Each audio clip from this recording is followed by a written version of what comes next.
Hi, everyone. Welcome back for another episode of ENO8 Answers. We've got an exciting guest today that I think is going to be really interesting to talk with. Scott Bush from Bush and Associates. He's a fractional CTO and very experienced technology leader. He's seen a lot of stuff, and so I'm really excited to have him on today. And let's just talk about some of his experiences, the things he's seen, and just share some of the wisdom and lessons that he can share with all of you.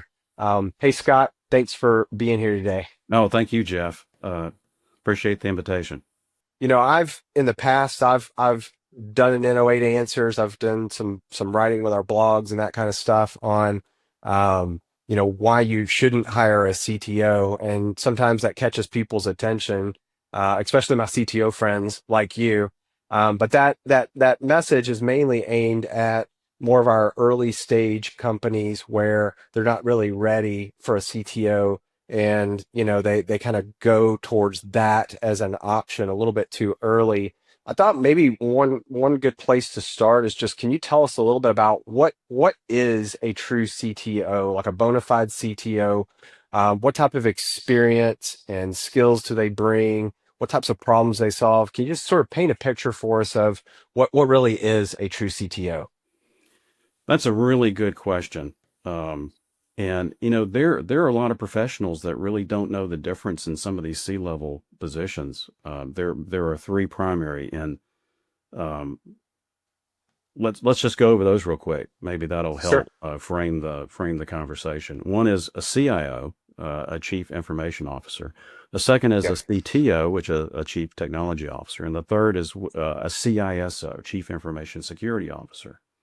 So a CIO usually focuses on ops and infrastructure and business IT alignment.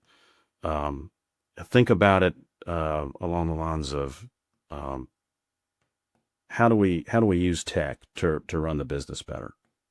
Think of a Okay. CIO as that, and there are a lot of CIOs out there. But now, Mhm. is the CIO a good fit when you're developing software, when you're developing a product? That's where a CTO comes in. They are they kind of focus on external tech, excuse me, external tech and innovation. So it's like product development, research and development, engineering. Um, Yeah. and that's a lot of my background. I came from a software development background in the fintech industry. And so, I've been a hands-on developer and worked my way through and became pretty much a focus point for the entire product set and its development. So that's a whole different environment. Um, Yeah. the CISO, uh, their focus is a security and risk. So their responsibilities are cybersecurity, compliance, and data protection. So kind of think about it them as like, how do we keep our data and systems secure? Um, for a CTO is, how do we build tech that gives us a competitive edge? And I think that's where we kind of want to focus. Now, I will say this, Jeff, um, that smaller companies, they really don't need to distinguish that. First of all, their their goal is to put out a product or put out a service. Mhm. Um, uh, and let's say for discussion purposes, and then for NO8, that they're designing something brand new, unique. They want to bring it to market, or they have an existing baseline product and they need to enhance that product. Well, that is where someone with experience in technology comes in handy. Um, Smaller companies can't afford, frankly, to prioritize salary over investment of their product in their research, right? So Yeah. you bring up a good point, and it's a valid point in your previous podcast. You know, you, you really need to find a good partner to help you put out your product, and I've seen a lot of partners such as NOA that provide that skill, provide that expertise um, for small companies and medium companies, even. And there's Yeah. nothing wrong with that at all. Um, the the real trick is finding a good one like yourself that Yes. can come in, because there are a lot that are suboptimal, if you want to call it that. So you want to find Yes. somebody that you can trust, and that's kind of from a small business, business perspective. That's where a CTO can come in handy. Again, going back to the small business, I can't afford a CTO. I can't afford the expertise to make sure that I'm going in the right direction, because that's a big risk. You're investing a lot of money and you're accepting a lot of risk to get your product to market or Right. to make a big change. Yeah. So Scott, I think there's a lot of good stuff that you said there. So let's like kind of dig into that a little bit more. Sure. I think a couple of themes. One is that um, you work with clients to really help provide the leadership and the um, really the more of the strategy piece, which when that gets overlooked, that usually plagues efforts badly. And I think there's sort of two different types of companies. There's the companies that have been around a little while, maybe a little bit more mature. They've learned the hard lessons, and they know that they've got to have that role on the team early on, and they see value in it. Then there's the other group of companies that may have grown. Like, think of a startup that got started kind of scrappy and they've grown. They haven't sort of encountered that lesson. Maybe they don't have that background or that experience there to recognize, hey, this is a really important role. And even if we can't have the budget today for like a full-time person in that type of role, they may not even know that fractional is a viable option. I Hmm. think I talk to people a lot of times, they skip right from we don't need or we can't afford a CTO or that strategy piece, and then they jump straight to, well, we got to hire somebody full time. And a lot of them don't realize that there's a really good in between option where you can start meeting and addressing that need on a as needed basis fractionally, where you can still get the benefits in the doses that you need, even if you're not ready to hire somebody full time, right?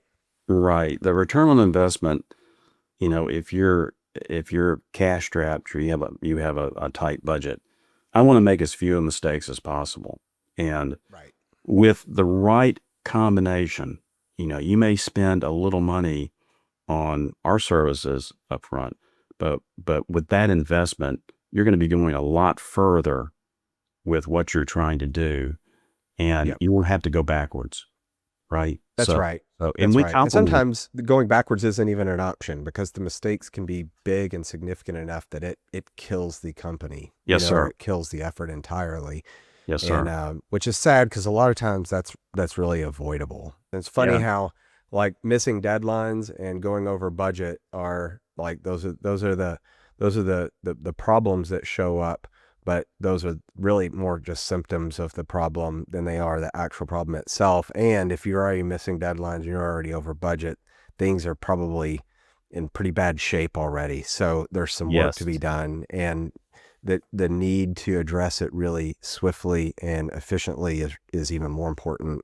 What happens a lot of times is when they're really an early stage company and they start to grow, they start to ask questions around what type of people should we hire? Should we hire a CTO? Should we hire an architect or developers, or where should we make our investment?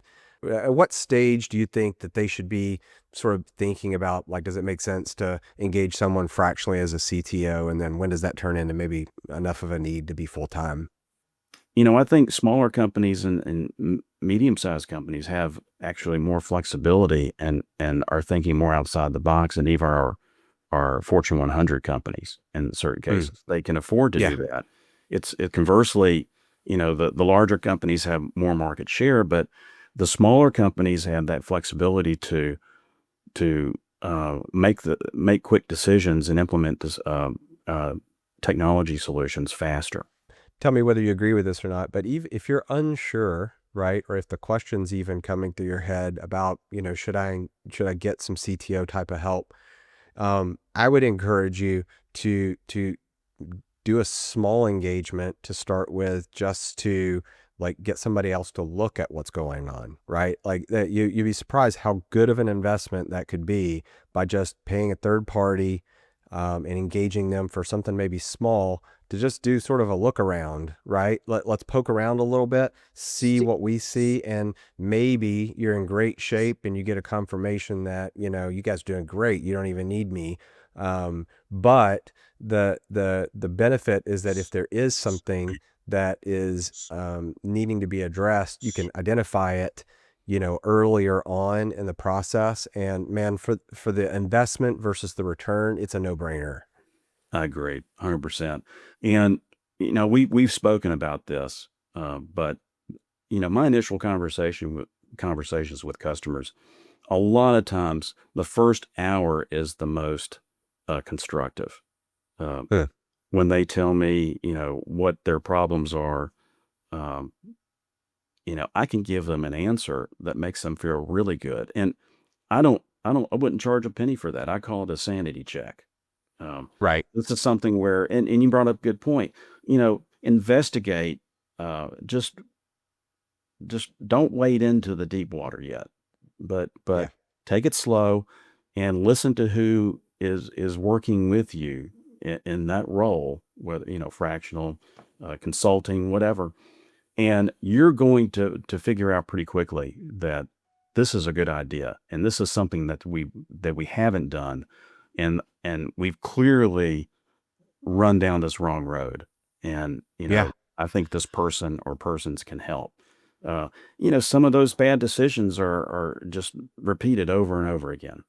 Right. So it certainly is worthwhile for a company, no matter what size, to bring in that outside help, and regardless of whether it costs money or not, on that front end, establish whether or not they can help you, and Yeah. understand where you're coming from. Yeah. And you mentioned a second ago, and that you can learn a lot in the first hour of the conversation. Hmm. Could we talk a little bit about what does it look like when you start working with a new client? So can you talk me through, what kinds of questions are you asking initially? What are you doing to sort of get your bearings around what the situation is and where to sort of maybe drill down? Maybe like what do you try to accomplish in, the first couple conversations, first week or two, first couple months? Like just walk us through like what does sort of a typical situation look like from your Sure. perspective? What's your Sure. approach? Sure. Well, I have to give credit to managing partners because a lot of times before we're even brought in, we have a good feel for what's going on, Got and it. it's usually, it a lot of times it's a train wreck, it's a Hmm. dumpster fire. So for a variety of reasons, and we'll Yeah. stick to my examples. We'll stick to um, software as a service. Um, Okay. Okay. So, a lot of times they're angry. They've Hmm. hired um, inexperienced leadership, and they've gone down a road a certain length of time. Um, Yeah. and there's a blame game going on. Hmm. Ineffective communication. Yeah. Um, company stakeholders, product experts, development teams they're not communicating together. So, and Jeff, I know you've seen that. Um, Yeah.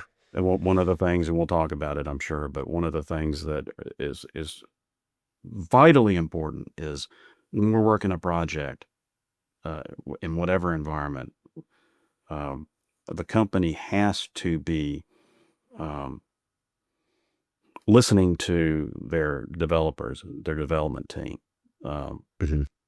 and they have to understand that they're a part of that team, and that when one team needs help, the other needs to prioritize that help so that we can make our deadlines and Yeah. deliver that product.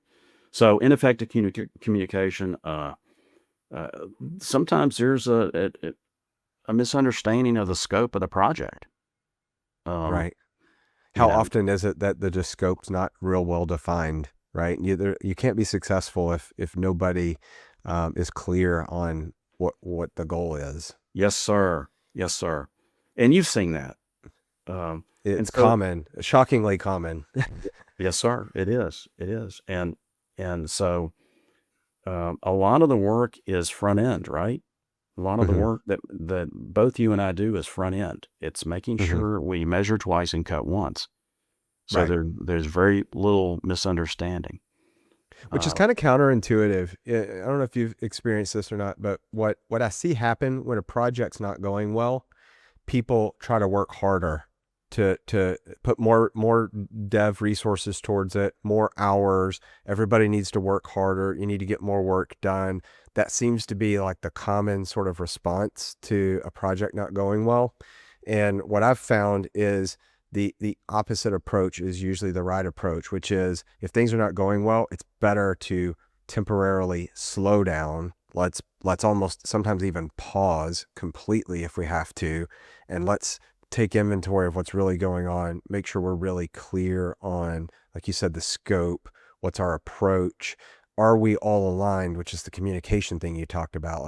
Like very frequently a misalignment of expectations among all the stakeholders is one of the core problems, and that's the communication thing. And so yeah, if I think by stopping sometimes you can regroup, put all of your effort on making sure that you're, like what you said, like measure twice, cut once. So stop sawing away at something and hope that that's going to get you out of it. Instead, stop, make sure you sharpen the saw.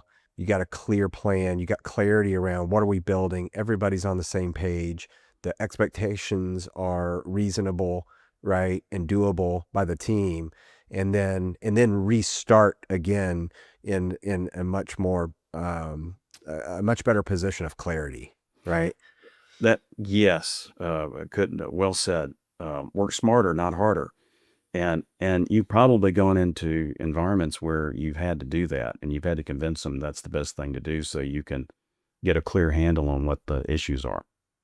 It is. It is. And I think it's a particularly sticky trap when you're working with a like an external development partner, because if they're not real focused on sort of the strategy and leadership piece and they're really more just doing what they're being told to do, there's a huge disincentive for them to suggest a pause. Like suggesting a pause means all their revenue stops and their people sit on the bench, right? Which can be kind of scary for like more of a consulting or a dev firm.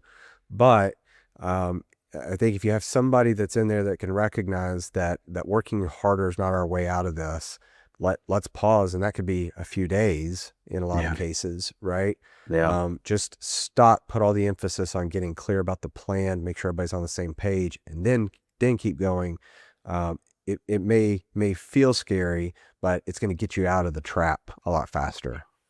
Yes, it will. Yes, it will. And so many bad decisions. Um, Yeah. Rewriting software that didn't need to be rewritten um, Hmm. because of bad advice from Yeah. inexperienced leadership. So, Yeah. you know, Yeah. reinventing the wheel. So, we want to do this. Well, but there are three companies that do this and specialize in this. So Right. why reinvent what they already can do for, that's a lot less expensive. With smaller companies, Scott, what I see is that they don't have that sort of experience on the team or that represented in their effort, and they have great developers that they trust a lot, but the developers don't have that experience. So a lot of times their recommendations are based on wanting to build the most perfect code or the most elegant architecture or getting something perfect, and those are noble causes, but that may not be the best priority for the business, right? And so you need somebody that can sort of question that and give that advice on, hey, rewriting that part of the code does need to be done, but that's not the priority right now, right? And here's why. And I think that's a big gap I see a lot. Yes, absolutely. I've had companies that after they were millions over budget and products not complete, they tell me we're not a software development company. Mm. Um, and It's a bad I time to think they find that realize. out, right? I think that's right.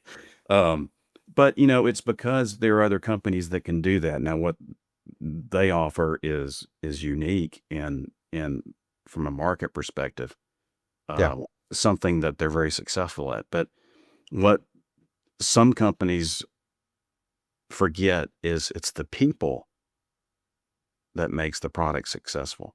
And so, once you get them on track to say, let somebody else do this, and Mhm. the areas that um, we can't let somebody else do, let's make sure we understand what it is we need to do, a long-term plan, a medium-term plan, so that we understand where we're going, and get Yeah. somebody like ENO8 to come in and make those steps happen.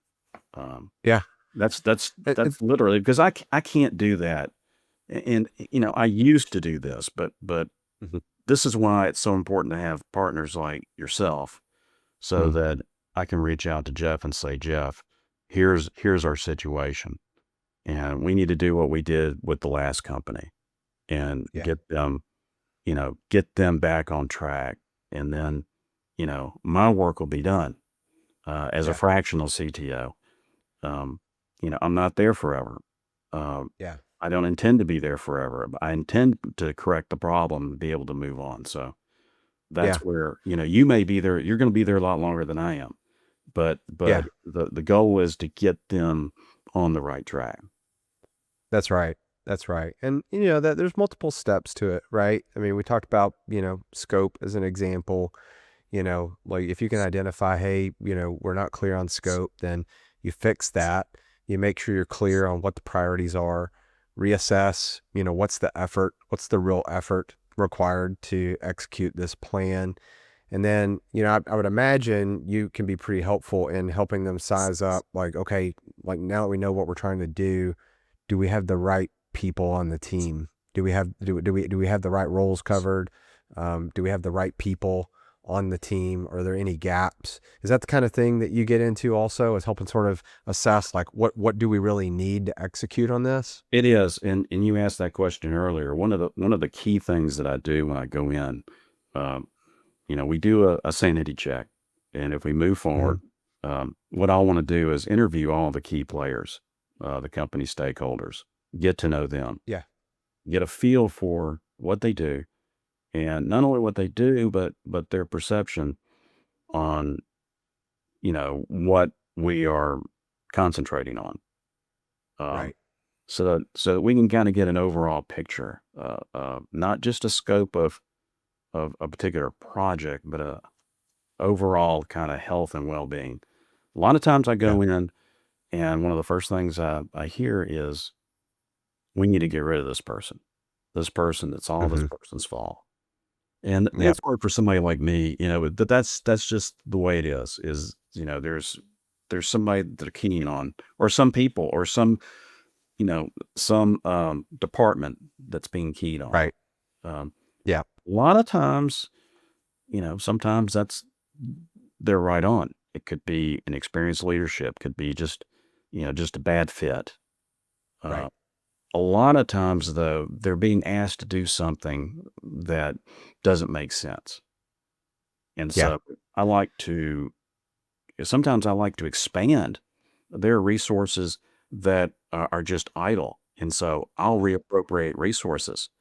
Um, Case in point, if you've got a project, if you've got somebody that's a specialist in a certain area that would really help you and your team, Hmm. make them a project manager. They've already proven Hmm. themselves. So bring more people in, spread the love, get Yeah. people involved with this, empower them to help, so that when you have a question, you can't, if it needs to be answered before you can move forward, that jams you up.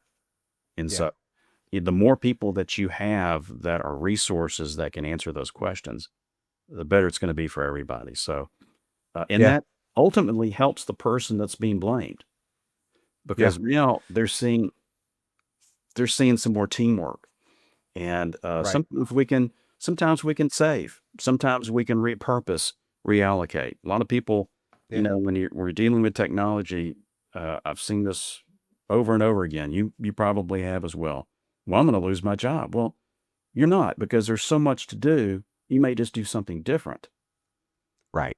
but Right. don't worry about this. We have got, our goal is to make sure that the company is successful. That way you are successful. Yeah. And so there's got to be some trust here. So many times those people related issues, when you hear like it's this person or this person's the problem or this team's the problem, I find it very frequently it's back to the communication thing, and it's like, well, you're not listening to what they're saying and they're super frustrated. So they're playing resistance against what you're trying to do. Right. And humans being humans kind of stuff. And so a lot of times like bridging that communication, I think, it's where I think someone like you, like a really experienced CTO can kind of help bridge that communication among people who don't really quite speak the same language and get them on the same page. And, in smaller companies where they're not really ready for a CTO, a lot of times I'll recommend, hiring a really good product manager can be a good choice for one of your early hires, because a good product manager is very diplomatic. They're a great communicator. They oftentimes have a little bit of sales skills, so they can sort of help enroll people in other people's point of views and, sort of play that role of the connector to kind of get everybody, on the same page and working together instead of sort of resisting one another. And so it's funny how much communication can kind of show up in different ways. I'd love to hear kind of just a story about sort of a client example. Sure, sure.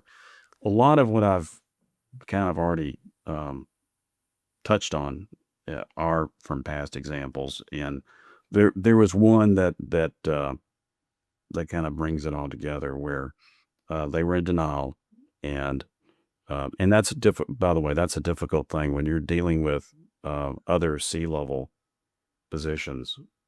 Mm, Sometimes you have to, and it's easier for me because I know I'm not going to be there that long, but I want to be honest with them. You have to be honest and right. but tactful.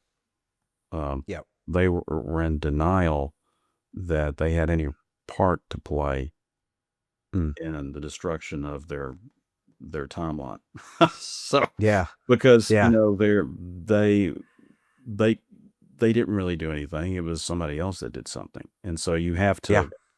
you have to very tactfully remind them that you know there were some things that we could have done better. Okay, Yeah. um, and That's a tricky one. I've run into that type of scenario before yeah, where you're dealing with sort of like a really senior leader, yeah, maybe even the founder of the business. yeah. And, It's right. it's nobody on their team typically does a great job of telling them that they're the problem or they're a big part of the problem. And, one way that I've seen that show up a lot is where their vision's not getting met. And so they're Yeah. always disappointed when they see the demos or they see what's being built. And it's Yes. like, this isn't, we talked about this, we talked about that, I've talked Yeah. about this. And the Yes. problem is that they're working from a place of a vision for what they're wanting instead of a scope of what we've defined that we're going to do right now. And sometimes those are hard conversations for an in-house employee to have with that type of executive, where as somebody like you said, you're not going to be there very long. Your incentive is to help them get them on the right track. And that may mean like saying hard stuff to high level people. 40M partners, we've got a minimum of 20 years experience. I've got more than that. I won't tell you how much because that may lead to because I'm only in my mid 30s. Um, That's right. That's I'm right. kidding. I'll go with that. So, but you're right. And a lot of times it could be the CEO. Mm, But all of us uh, in the partnership have already had many, many difficult discussions in our previous experience. And it's just one of those things, we all have to understand where the constructive criticism is coming from right. and be open to that. And it's very difficult as human beings to do that, especially if it's your baby. Yeah. But if you spent 2 million and you only have half of what you thought you were going to have, and you don't have the rest of it yet, Right. and you're the one that made the decision to rewrite the software. Yeah. And there was one company that, like yourself, a development company that advised that you really don't need to, but the customer is always right. At some point, you can't really, they're putting you in a position to where, okay, if they really want this, okay, which Hmm. contributed to the delay. Right. And then there was no timely feedback or answers for the development company. I- Mm. And on top of that, they had a renewal. Okay. So Yeah. I had to bridge the gap. They were already unhappy. And now the software company was asking for a renewal Mm. and they haven't delivered. So you can imagine. It's a tough spot. Yeah. You- It's a moment of so truth, right? You that's a cut real bait life or do you? scenario.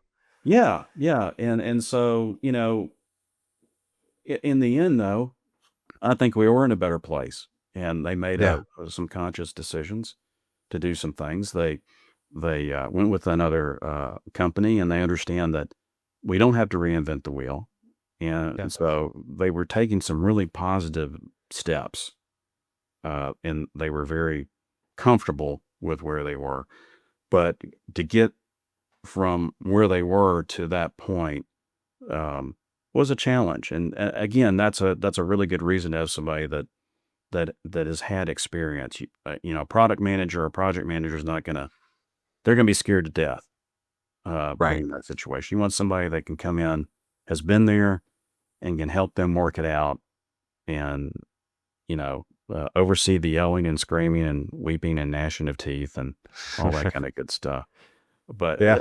the key is really partnering, and I'm going to go back to this. Uh, selfless promotion here, but for Mhm. NO8, but you got to find the people that understand how to get a project from beginning to end. Yeah. You know, Yeah. that's what it boils down to, Yeah. and do it cost effectively. You know, Right. this is not cheap stuff, and a lot of people Yeah. think, well, we just want to go offshore. Well, I can tell you that there are some good offshores. There are some offshores that aren't so good. And then there's Yeah. always the security concern. Anything you do, especially if you're dealing with the sensitive information, personal information, um, Right. there are bad things that can happen. And I have been a part of some of those. Yeah. So there's always risk. And it's not just risk of being over budget. It's risk of losing your company because of you know fraud or um, Just a bad theft of partner, data, bad and so situation. that kind of revolves around the CISO field and Yeah. the informational field. It depends on the regulation, security, HIPAA, uh, PCI, that kind of thing. So Yeah. you've got to have somebody that understands the big picture and looks at your company, looks at what your mission is, and advises you, gives you a gap analysis. Sometimes, what you're developing uh, uh, may not play well with what regulations are out there. You may be holding certain data that's under some compliance that you're not aware of. And I've Yeah. spoken at conferences about this. You've got to Yeah. be you've got to be careful and you got to be aware. And that's another real strong argument for bringing in, someone with real experience. Let me ask you this. So in the situations where you've seen a client and a external partner and it works well, Mhm. what are the common elements? Well, for me, coming from the outside in, a good track record,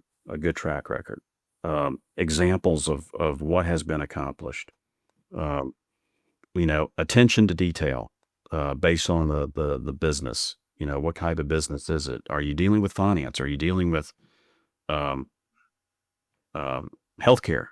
Are you dealing Yeah. with something that's critical to a security platform? So a good track record Yeah. is very important. Um, Honestly, if there's a good track record between uh, an outside team, Yeah. whether it's in development or it's outsourced hosting, which Yep. now is pretty much cloud-based, but you still have contractors and companies that manage that for you. If you already have a Right. good track record, you're already more than halfway there. So I would be very Yeah. interested to hear what the real problems were. If there was Yeah. everything was smooth from that perspective, that's the real key. Um, Yeah. Yeah. Usually I don't see that.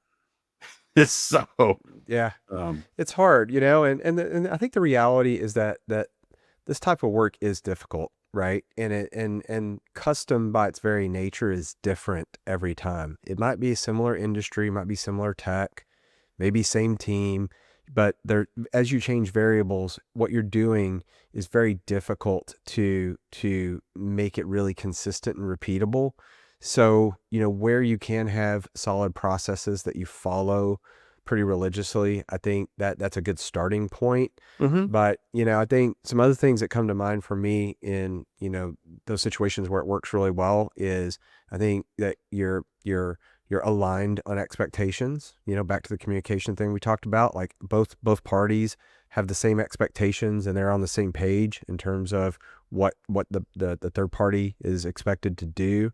I think that they should build confidence in the way they ask questions. So really, really solid partners ask smart questions and they dig into insights. And when they give their input on things, it inspires confidence, not skepticism. So I don't know if you've ever engaged with like a team where you're asking a question about something and you get a really long answer and it just doesn't feel right, and so you're much more Yeah. technical than me, so you can probably drill into that. But one of the things that served me really well is asking those questions of the team and then really gauging the confidence and does it sound reasonable? Does it sound logical? And if it doesn't, then I know I got to kind of keep scratching at that and asking more questions until I get confident or I determine that they're not really clear themselves, right? So I think a good partner, when they talk to you, it inspires a lot of confidence because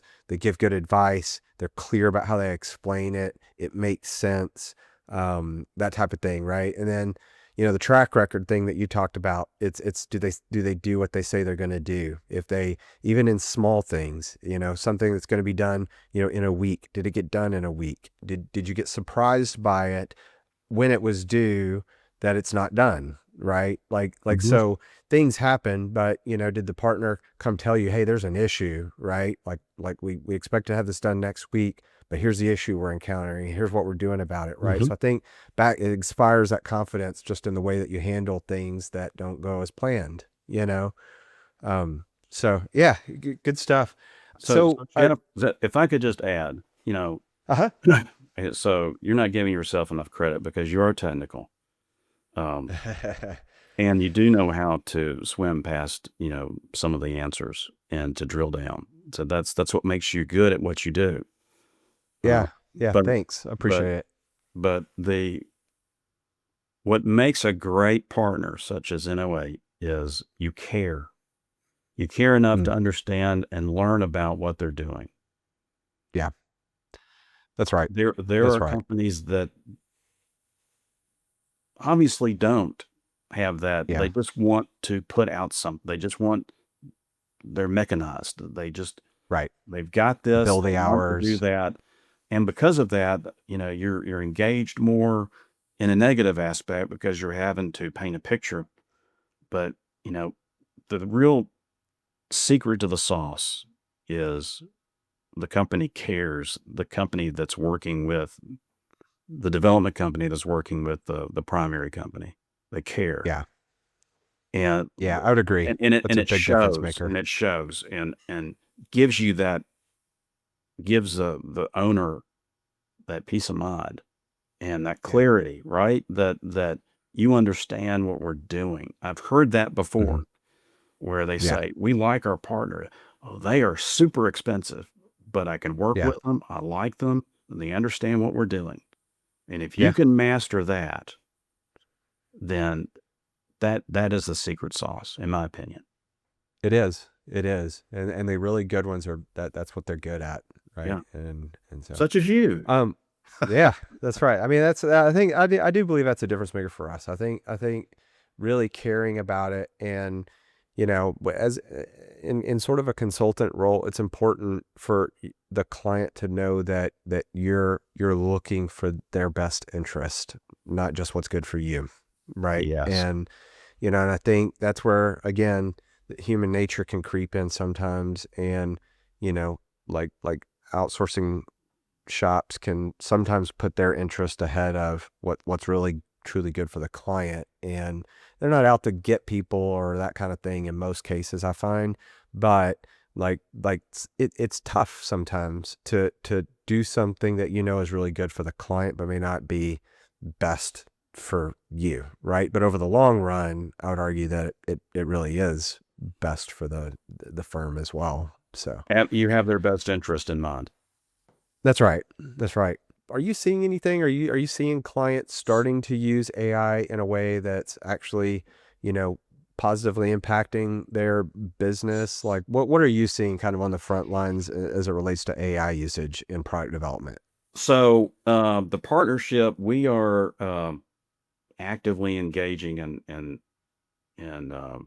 cross training and having open discussions on where technology is going, um, what companies are doing, what's out there, what to expect. Um, we're kind of analyzing and coming up with what we're going to see in the next 5 years with AI, and how we can help our customers with that challenge. And I'll just sum it up. It's uh, you may have heard of low code, no code, but Mm-hmm. um, I think the days of, especially past days where I've been in the development, where it matters what you're writing in is going to take a back seat. I think Mm-hmm. with AI and its ability to um, come up with a regression testing in minutes instead of days, uh, Yeah. to have what it's written in is not going to be nearly as important, and that means that programmers, and I'm not making a prediction here, but programmers, Mm-hmm. their roles are going to change. I don't Yeah. believe that architecturally there's still going to be an absolute need, okay, to design. Uh, Yeah. NO8's got to provide that, but the days of saying we need to rewrite our code because it's written in this and this and this is going to get left behind because Mm. of what AI can do and what I've seen uh, with developing and uh, product implementation. Yeah. So it's going to be, even though we're actively talking about it every day, it changes. Uh, Yeah. some things to, Literally every day. in my opinion, some things to keep in mind. We have companies that say we want to get rid of half our developers. We have Mm-hmm. 200 developers. We want to get rid of half of them and save money by going with AI. Mm-hmm. Okay, so that's some things we've heard, and um, what people forget is that AI isn't free. Mm-hmm. So Yeah. so Yeah. it's like in my mind it's like cloud hosting. It's everything has a cost. Um, so every every kilobyte that you send, every megabyte that you send up or down is a cost. Or Yeah. your CPU has a cost. Your drive Yeah. space has a cost. So AI is going to be in that realm as well. And so Right. it may be 30, 40, $50 an hour. Yeah. Okay. So companies first have to align themselves to make sure that they understand, okay, we're going to be getting rid of, you know, X number of developers, Yeah. which I'm not saying that just, I don't want to scare anybody, but let's just say that those conversations are happening. They are. Uh, Yeah. you've got to factor in, what you're replacing it with. And does Right. the return on investment make sense based on what your business model is? Some business models Yeah. are awful. Some business Yeah. models may benefit from that. But, and then there's the other thing too, what if AI, yeah, I'm from a business continuity perspective, there's a lot that goes into AI. So what if Hmm. one day, we need to brush up our own skills again, Yeah. for whatever reason? I don't want to sound, it's like getting rid of the slide rule and going with a calculator. I don't want to sound Right. like that, but um, Yeah. you know what I'm saying? No, I It's think yeah, I get your point. And, I think, yeah, I think it's going to be really interesting what happens, and nobody really knows. I think that there's a big opportunity to create more and better software by using AI, and maybe there's some impact on jobs, but I think that if you're worried about that, the best thing that you can do is make sure you're learning about it and utilizing it. And even if you don't know where to start, the best thing to do is just start using it, like just play with it. And I would encourage anybody that's in the product space. Um, you need to be familiar with AI. You need to be trying to use it. The best resources on our team, I didn't even have to ask them to start using AI. They're already playing with it and like trying to be proactive and understand how can this help me do a better job, do it faster, do it more efficient, with higher quality. And so I think the best encouragement I could give would be, just be exploring and be on the side of understanding it and be a user of it. It is probably the best defense against, your job being impacted by AI at some point. Do you agree with that, or what do you think? absolutely. As a matter of fact, you've given me some ideas. I mean, from your perspective and your business model, if you can Yeah. go in, if I were to call you and say, here's our problem, this is the solution I need, and I Hmm. talk to another developer, and with that uh, mentality that you just described, if you can say, well, I can do it in this amount of time, which is half the amount of time Yeah. in better quality, then you're going to win Yeah. every time. So your business is going to explode because you did play around with it. You do see the advantages. You do leverage that in your design and development process, your agile process, and Yeah. you made it work for you. That's a win-win. So less Yep. time, maybe not less money because again, it's not free, but Right. less time to market, uh, is measurable. So, Yeah. um, Yeah. And having somebody who can kind of give you the full picture on that, right? Because yeah. there's a little bit of a double-edged sword with a lot of the, like they call it vibe coding kind of options, right? Where someone, is using AI and, you're using prompts and you're creating software.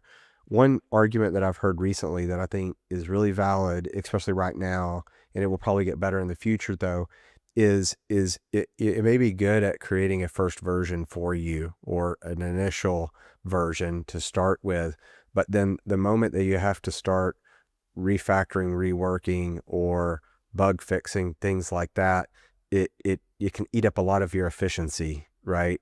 So you still are going to have, capable, smart, experienced humans to work on the code that you are generating with AI. And so I think that's one thing to keep an eye on is, okay, is there any trade-offs in the initial speed, that I need to be mindful of, right? So it sounds really great, and I think it will be great in a lot of ways, but you need to have the full picture before you sort of dive in. Yeah, that's a really good point. I've had CTOs that would tell me that they've seen some 100% efficient code developed for Mhm. for a solution. What do you Yeah. think about this? You know how we used to, it's all how you ask, let's say, for example, Google. It's all in how you ask Google Uh-huh. a question. You've got to understand Right. how to tell AI what you want to do. And that's the real That's right. key. So if you experiment and you're getting experience with how to communicate with this, then Right. I think you're going to be closer to your goal instead of having errors. Agreed. Well, one thing's for sure, it's going to change things a lot over the next several years, and I'm excited to see sort of how that all shakes out, and so we'll be keeping an eye on it. Yeah. Scott, as we wrap up, like if people want to contact you or reach out, what's the easiest way for them to reach you? Well, we've got a website, bushandassociates.com. They can reach me Okay. there. Fortiumpartners.com, Fortium partners.com. They can Perfect. see what Fortium's all about. I'll be happy to speak with anyone if they have any questions. Figure out if what they're looking for is a good fit for what we can do, and get Yeah. you hooked up with somebody that can help you. Be happy to do that. Be happy to just sit down with you and do a sanity check. And you can also look me up at LinkedIn. Um, Terrific. All yeah, right. Well, looking forward to it. And Jeff, I really appreciate you bringing me on. This has been a fun conversation. yeah. Thanks for joining, Scott. I appreciate it a lot. Hopefully the audience get a lot of value out of it, and I enjoyed it as well.